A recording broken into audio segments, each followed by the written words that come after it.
Up today on the State of Culture podcast, we're thrilled to be joined by Kim Waldmann, the Global Chief Customer Officer at Foot Locker. Kim has been at the forefront of driving digital transformation and customer engagement, helping to expand sneaker culture and shape Foot Locker's future. Kim, so great to see you today.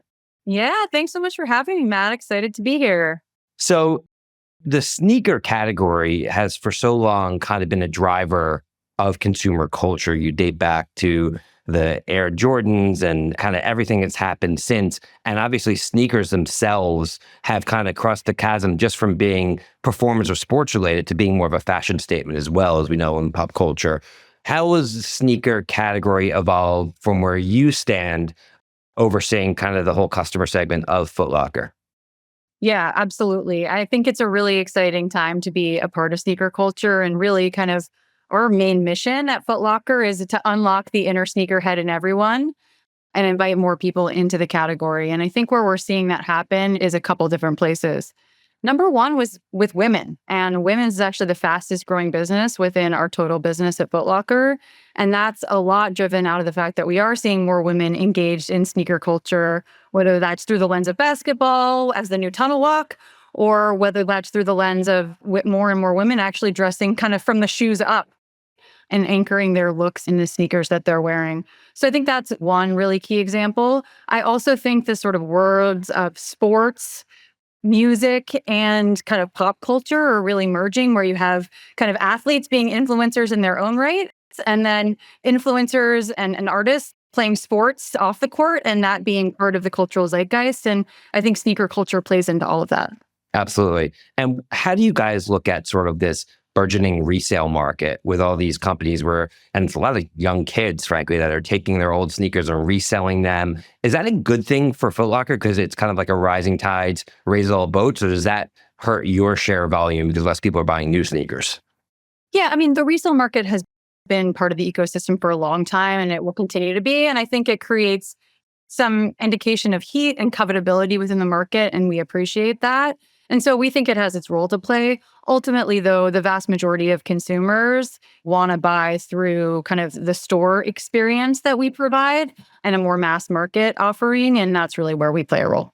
Yeah, I mean, if you think about it, the sneaker culture kind of drives the fringe, and the fringe drives the masses. And the masses are going to come in the Foot Locker and buy their sneakers. But without that fringe, there probably would be less momentum for the category overall.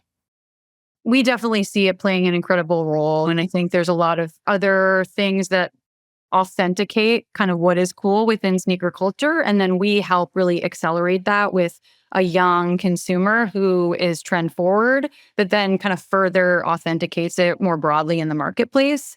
And what we hear again and again from our customers is two things that Foot Locker provides, right? One is there's nowhere out there where you're going to get the same level of broad assortment that we offer, whether it's resale or neighborhood, right? Like we offer kind of that choice for the consumer. And then two, our stripers, our store associates, like the confidence that they give you to try something new and that heat on your foot looks really, really good. You're not going to get that in a resale marketplace. And I think that's not going to change over time. Agreed. So obviously we've seen so much consumer purchasing behavior shift to online. And just from a focus group of one, I have a hard time ordering sneakers online because it can't ever really replace the feeling of trying them on and walking around like one of your stores and seeing how they feel. How have consumers changed over? Because I know that's just me, but at the same time, a lot of people are buying sneakers online. How has the, I guess, mix evolved over time with the consumer, particularly with regards to sneakers? Yeah. So I would say sneakers is one of the most kind of omni-channel shopping experiences you can have. And I think what's exciting that we see within our business is definitely more and more shoppers are shopping both channels. And so it's not like as our digital business has grown and will continue to grow, like all of a sudden people aren't going into the stores. Actually, it's just an incremental purchase and an incremental visit. Or we see more and more that they're doing their pre-shopping online and figuring out exactly what they want, but then sort of validating that to your point that it fits and it looks great in the store environment. And so the two channels are really fueling each other. A key investment we're making kind of against that is our new mobile app experience, which is coming out. And I think really fuels that idea of, okay, I'm going to get inspired by this, new hot release. but I'm going to go get it in store. Or I'm going to be in the store and they maybe don't have the exact colorway that I want, but I can really, really quickly scan that shoe, look it up, and see where it's available online. I know that it fits, but I just want a different color. And I'm going to order that from our site. Yeah. And you mentioned your stripers, and it's such a great point because I think where a lot of companies struggle with retail, physical retail, is that there's no real value add of the store itself. So with you, you have these stripers, you have the ability to try on the shoes. There's a lot that you're offering the consumer for going into the store. And I would imagine that's an important part of making sure that the livelihood of your brick and mortar establishments continues over time. Yeah, I mean, Mary, our CEO, has a line, and I totally agree with it, which is like the death of the store has been greatly exaggerated. We're like, we don't see any of that within our business, right? And a lot of companies are saying that right now, Kim. Yeah, and we just launched our new store experience. We're calling it Foot Locker Reimagined. And in that store experience, you have at the front of the store a trend zone that tells you exactly kind of what the latest kind of sneaker culture trends are.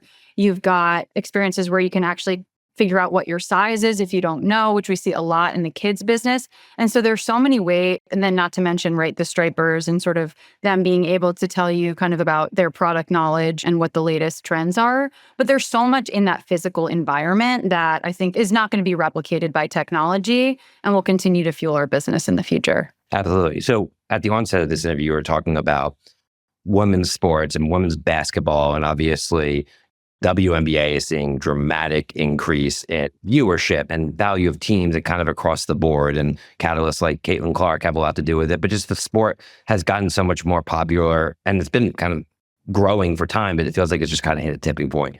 When you see, I guess, that type of growth in a particular category, how does that make you think about the total store layout and experience? Because growing up, I can't recall there being a huge women's presence specifically in a Foot Locker. And it seems like over time, it's continued to get larger. How do you see that evolving?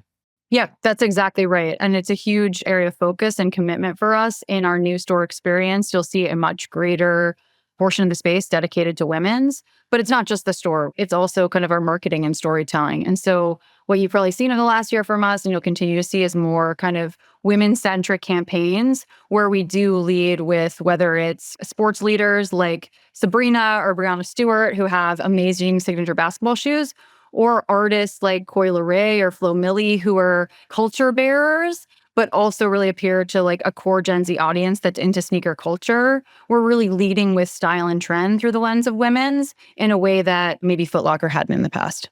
Absolutely. And then another thing I saw a couple of weeks ago, which I thought was awesome, was this partnership you guys have with the Bulls. And specifically, it's around or part of that partnership is about kind of this tunnel walk concept. And I think the concept of the tunnel walk, for those of our listeners that might not be as familiar, is I think over time, especially with social media, the game is extending, and it's extending in a lot of ways before the game in terms of how do people walk up to the venue? What are they wearing? And that's kind of like a fashion statement that before social media, most people wouldn't get exposed to. So it really does kind of, to your point earlier, Kim, kind of merge sports and fashion in a way that we haven't seen before. Talk to us about the Bulls partnership and the Tunnel Walk program specifically. Yeah, super excited about that partnership. And I think it was just kind of a no-brainer for us when you think about sort of the role that Chicago plays in the history of sneakers. And then in 1985, Air Jordan 1, just such an iconic city when it comes to sneaker culture, an important sneaker buying market today. And so it felt like a natural kind of partnership for us with them. And then the Tunnel Walk experience itself, I think, is a really fun way to manifest that. So essentially, it's branded with some of our Foot Locker brand codes, our striper, really kind of exciting background for influencers and players to walk through before the game and after the game every single day to showcase the latest fits. And we'll be creating a lot of content around that again brings together, to your point, kind of athletes and the shoes that they love and really creating looks around it. Yeah. And I think a big driver, which will definitely make a program like this successful, is the fact that your core audience, I would imagine, is largely Gen Z, right? Their ages 12 to 27, huge purchase. It's not your only demographic, but huge purchase of sneakers. Gen Z, obviously, what distinguishes them is they were the first generation to grow up with the iPhone in the household. So it's the very first mobile first. And when this generation is looking at their phones, they're not really looking as much at content from traditional broadcast sources. They're looking at content in news feeds from other people, which of course brings up the big trend of kind of creator culture and creators in general. How is Foot Locker looking at the creator movement, and what are some of the ways you're looking to tap into influencers to make sure that you can capture appropriate mindshare amongst the Gen Z demographic? Yeah, I think that's exactly right. And I tell my team that all the time. I'm like, gone are the days where like a brand would control its narrative and sort of all the content associated with how it wanted to show up. Today, you got to get your brand codes right. You have to have your platform right. You got to have what you stand for right. But ultimately, tastemakers, culture bearers are going to interpret that. And that's actually what's going to impact your customers at the end of the day. And so we think about that a lot. And I think a perfect example of that is when we launched the AE1 shoe, Anthony Edwards' first basketball signature shoe. One of the biggest launches in sneaker culture over the last year. We did a sweet night experience at a Timberwolves game. And through that, launched the shoe that way, essentially inviting in a bunch of players, but influencers in the sneaker culture community to sort of see the shoe, experience the brand. And then they shared that out across their channels to generate heat around the product. And I think that's sort of a playbook that you'll see from us across the board, in addition, obviously, to the brand campaigns that we create, because we think that's so important in terms of how we're going to reach the young consumer. For sure. And when Foot Locker in general looks at planning for 2025, and you think about allocating resources to make sure that you're capturing mindshare, you're driving growth for the business, how are you looking at something like working with creators and getting content created and getting it in the newsfeed versus more traditional media, whether it be television or radio or billboards or things that in a lot of ways are associated with an old way of marketing, but a lot of marketers will still say drive a lot of great ROI. So how are you looking at the overall mix moving forward? Absolutely. I mean, ultimately, you got to start with like, what's the objective for your brand and what are the challenges that you have? At Foot Locker, we have over 90% brand awareness. People know who we are.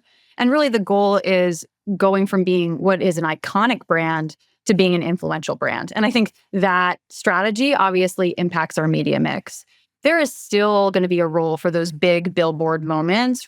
And I think it's important, again, to reinforce kind of the core ethos of the brand codes and who you stand for in a way that you can really kind of own and control. But for us, a lot of the mix really is going to be through kind of the lens of influencers, creators, and working with our brand partners as well to tell that story at broader scale. Makes sense. So obviously, as being a retailer, especially being omnichannel, you have the ability to capture first-party data, which is something that a lot of CPGs and food and beverage companies don't have the ability to do, which in this day and age is kind of marketing gold because you get to know so much more about your consumer. How are you guys leveraging that first-party data to drive your go-to-market strategy? To your point, it is marketing gold, but I think with marketing gold comes great responsibility to like be relevant.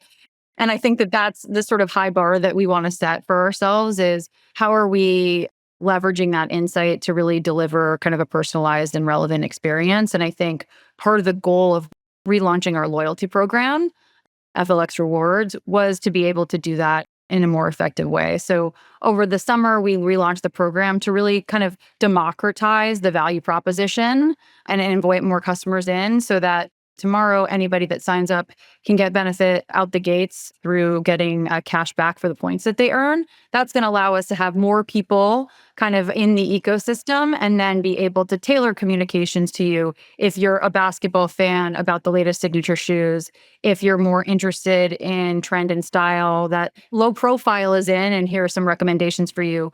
Or if you're more of an active athlete and a performance runner, we're going to focus on the latest trend in tech and cushioning. And I think that's what having this new, more widely adopted loyalty program will really do for us. Yeah. And when you talk about personalization, which is obviously buoyed by your ability to capture that first party data, which obviously you earn through like loyalty programs. Personalization, I think, is going to take a huge leap in the years ahead because of AI. And I think the notion of one-to-one newsletters, for example, or one-to-many, where you're basically sending one newsletter to males 18 to 34 versus females, et cetera. I think it's going to be everybody who signs up for Foot Locker is going to get their own email. I think that's right. Yeah. So how far are we and how far is Foot Locker away from a world where you can bring that to life? Yeah. So just to kind of back up what you said, I think consumer expectations are going to change so quickly around this. I mean, if anybody who's used ChatGPT, right, you can just put in a question in your own language, in your own context, and it like gets you. And so I think as a result, the expectations for any consumer interaction and interface are going to be that it's just like, it gets you. It's super relevant. I'm so glad you said that.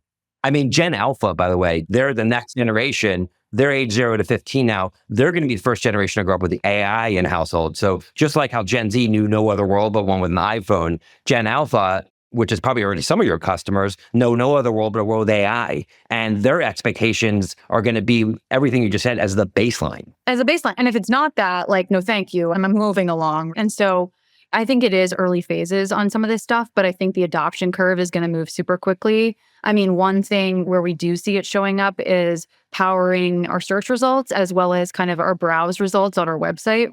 Gone are the days where any two consumers are going to see the same products at the top or the same kind of merchandising.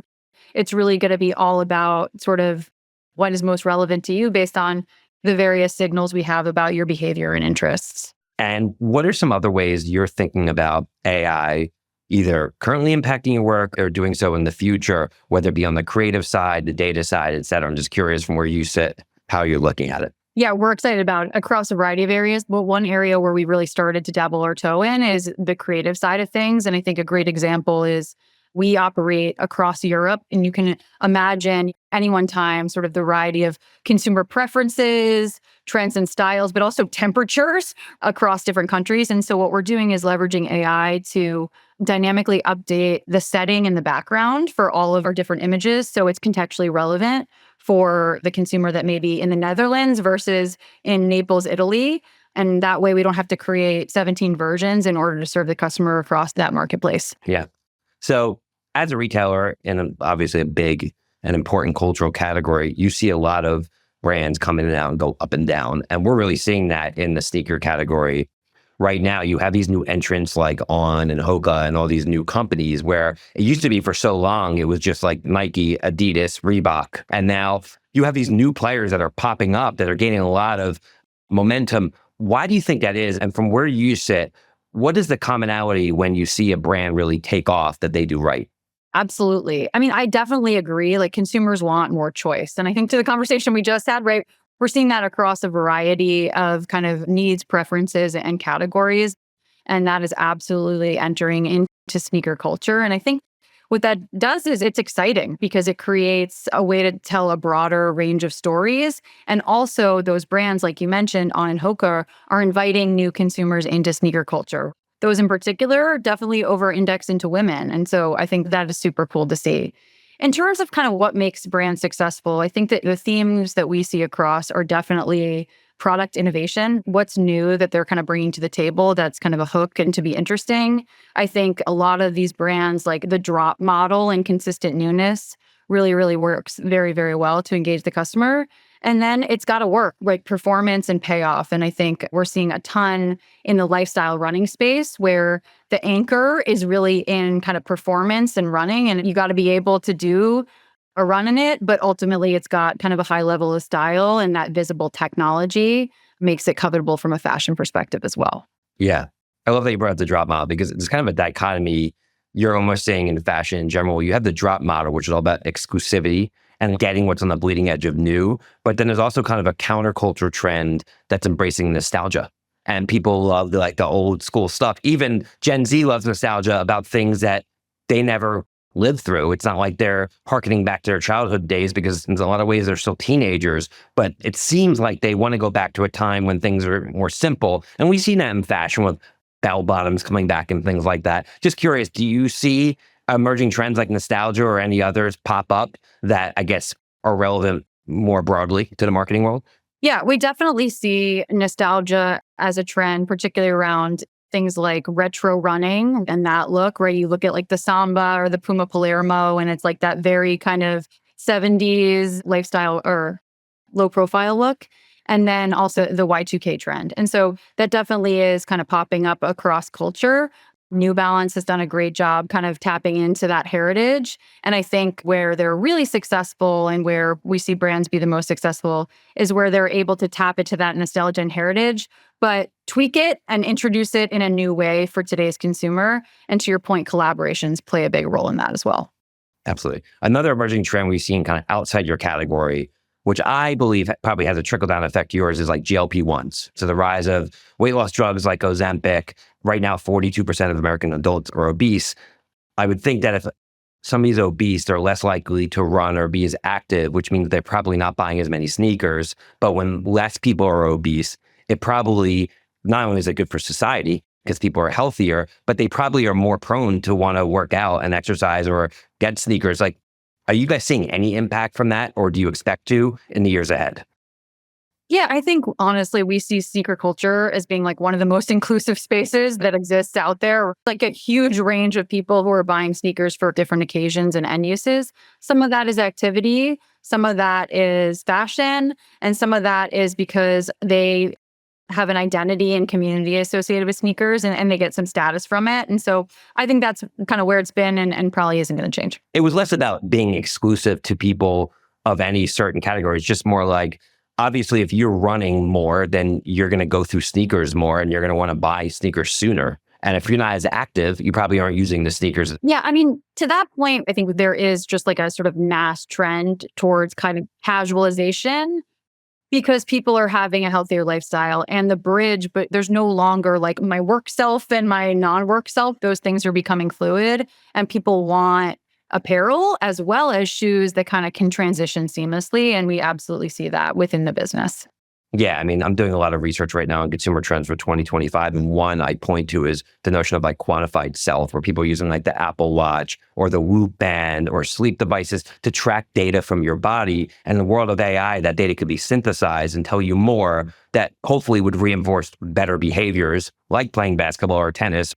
And so I think that's another trend I would think that provides a lot of tailwinds for Foot Locker. Yeah, I think it's funny. I feel like there's both things happening at the same time. People who are kind of like more digitally connected and more data connected and using that to inform their lifestyle. And then also people who are just like wanting to go off the grid and sort of disconnect and from digital and then connect in real life. I mean, we're actually seeing that at Champs, one of our banners, we've got a run club. And the number of people showing up to do an in-person event, to go running, to just be able to meet other human beings in person, it's kind of like the new dating app. So I feel like you're kind of seeing both ends of that barbell. Absolutely. So let's shift gears a little bit and talk about you and your career as we round the corner here. Just looking at your kind of background, you spent 5 years at Sephora, which is obviously a different category. Sure, there's like some overlaps, but were there any takeaways that you got from your days at Sephora in terms of what they do well, because it's obviously a great company, that you found applicable as you moved on to the category that you're in now? Absolutely. There were actually a ton of parallels. I mean, if you think about like the business model, a very highly engaged category consumer driven by newness, high heat palettes, high heat sneakers, and sort of the consumption of that from a consumer perspective, how important brands are, how important storytelling is. And so I think we've definitely taken a lot of inspiration from sort of the beauty category in terms of how we can kind of drive energy and heat through digital within sneakers and Foot Locker. The other piece is loyalty programs. I mean, Sephora has a best-in-class loyalty program. The vast majority of consumers are in that loyalty program, and it's been a huge business driver over time, both in terms of migrating customers up the value chain, but also to your point earlier on kind of data and insight to then deliver personalization at scale. And so that's also been kind of an inspiration as we've thought about how to grow our loyalty program and relevance to consumers at Foot Locker. Makes sense. And of course, before you ended up in your current Foot Locker, you also spent some time at Athleta. And I guess when you make decisions in your career to make that jump, going from one company to the next, obviously you've had high profile roles at all these places. So it's probably doesn't come without a lot of consideration. What are the drivers for you to give you conviction? It's time for me to make the leap and go to this new company. Yeah, I mean, like you said, it's a variety of factors. And more broadly, something that I say is like, I always choose bosses, not roles. And I think that that's super important because it's like we spend a lot of time at work and to be confident that you're going to enjoy working with the person that you're going to work with, but also that they're the kind of person that's going to invite you into decision making as well as career opportunities for growth. That's been super important to me and a driver of a lot of my decisions. And then ultimately, I think you need to know what gives you energy. And for me, I'm a builder. Like, I like to chart the next course of where things are going. And so being at Foot Locker at the stage that we're at with our Lace Up plan, which is really a transformation for the next 5 years, that mandate and mission just gave me so much energy. Yeah, I could see why. And when you look at, obviously, in order for you to have energy and be successful and drive transformation, you can't do it alone. You do it with a team, and you're probably always bringing new people into your team. What are some of the hallmarks of a great team member at Foot Locker that maybe can help some of our younger listeners figure out really where to focus on and the skill sets to hone in on? Yeah. So when I think about sort of leadership philosophy at Foot Locker and sort of what I adopt, I really think about kind of 3 key competencies, if you will. Number 1 is you've got to have functional expertise. What are you bringing to the table that you know really, really well? And it doesn't have to be like you're the foremost expert on it, but you have some level of technical skill that you're bringing to bear and insight and perspective. The second one, though, is enterprise mindset. And I think that's where it's sometimes hard to have somebody who both has experience in a specific area, but also is curious enough to think about the other areas of business and really be oriented towards making decisions on what's right for the total company, what's right for the customer, beyond the one specific thing that they do. So number 1, functional expertise. Number 2, enterprise mindset. And then 3 would be collaboration. And for us, that is critical. It is a complex business, stores, online marketing, merchandising, multiple geographies, multiple channels. And so having somebody who is not just going to coordinate with others, but actually kind of lean in and collaborate and is excited about bringing ideas together and partnership is critical. Yeah, for sure. And we hear that very similar things from a lot of other leaders who are similar businesses in terms of driving collaboration. And of course, that deep domain expertise you need because you're competing at the highest level. When you look at your career and you take a look back, what are some of the things you think you did right along the way that put you in a position where you are now in the C-suite at a really important company? When you look back, what can you say? I'm glad I did that right consistently. So I think 2 things really come to mind that I think ultimately have paid off. Number 1 is, I think, a sort of a bias to yes. And I think sometimes it's hard when you're like, I'm doing fine. I'm in my job and I know how to do this thing and it works. I mean, an opportunity comes your way. And I think I've always sort of had the attitude of like, what's the worst that happens in terms of kind of leaning in and trying something new and being curious about whether it's a new role, a new function, a new company, and sort of gaining that experience. So it's definitely kind of biased to yes. And then the second I would say is sort of having the patience to think about career as more of a jungle gym versus a ladder. And there are a couple instances where maybe I could have moved up more quickly and gotten that kind of higher title, but ultimately I would have kind of gotten stuck at that level because I actually needed more additional adjacent functions in order to get the bigger role. And so choices that I've made to move laterally in order to get another set of experiences that ultimately, when I put those together, I was the better candidate for the big job because I had had a bigger breadth of experience. And I think that that has benefited me. Yeah, I think a lot of people, especially in this world of everyone comparing against other people's highlight reels on Instagram, that you can make, especially earlier in your career, short-term decisions where you're trying to get to the next title, get to a higher salary, but maybe not doing what's best for you or doing things that lead into what makes you unique or your best skill sets, which might help you tomorrow, but won't help you 2, 3, 5 years down the road. I think that's so well said. And ultimately getting kind of the gold star or the trophy or whatever it is, like the thing that everybody else wants.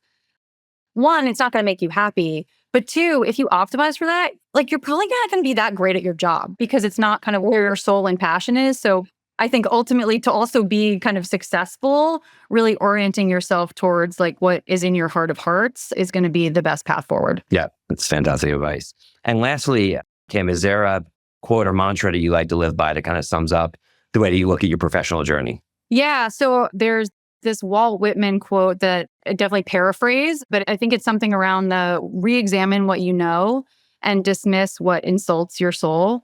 And that really resonates with me for a couple of reasons. 1, obviously kind of in consumer marketing, I think it's super important to be grounded in the reality of the consumer and data and not assume what you've learned in your past or what's worked before, what you thought about the consumer was true, re-examining what you know in the face of the reality of what's happening on the ground.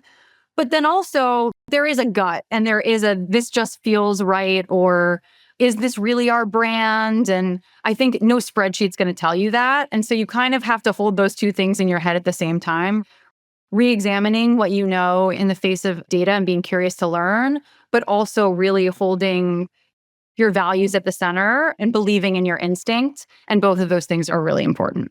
For sure. I think in a world full of data, we can often lose sight of the importance of intuition. And I think that's what makes us uniquely human. AI doesn't have intuition, and intuition is where great ideas and great companies are born. Exactly. And I think we're in a creative field. And so if we lose sight of that, then we're not going to be very successful. So I think you got to have both of those things in mind. Fantastic. Well, we're going to leave it with that. Thank you so much, Kim. It's been a fantastic discussion, and I continue to be a fan from afar of all the great work you're doing at Foot Locker and wish you tons of success as we head into 2025. Thanks so much, Matt. It's been a pleasure. Absolutely. On behalf of Suzy and Adweek team, thanks again to Kim Waldmann, the Global Chief Customer Officer of Foot Locker, for joining us today. Be sure to subscribe, rate, review the Speed of Culture podcast on your favorite podcast platform. Till next time, see you soon, everyone. Take care. The Speed of Culture is brought to you by Suzy as part of the Adweek Podcast Network and Acast Creator Network. You can listen and subscribe to all Adweek's podcasts by visiting adweek.com/podcasts. To find out more about Suzy, head to Suzy.com. And make sure to search for The Speed of Culture in Apple Podcasts, Spotify, or anywhere else podcasts are found. Click follow so you don't miss out on any future episodes. On behalf of the team here at Suzy, thanks for listening.